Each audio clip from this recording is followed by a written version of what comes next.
Hello mga kahagod, magandang umaga po sa ating lahat dyan. Ako pala si Kahagod Bin. Anyway mga kahagod, ganito pala kami mag-warm up kami mga professional massage therapist.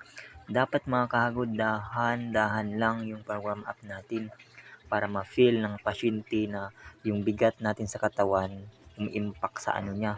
Kaya mga kahagod, dapat talaga dahan-dahan yung pag-warm up natin mga kahagod kasi ang warm up maganda siya sa pasyente lalo pag napipress yung ano nila katawan, kaya nakakatanggal ng stress, natatanggal yung stress sa warm up mas lalo na sa massage mga kahagod pag i-massage natin yung pasyente.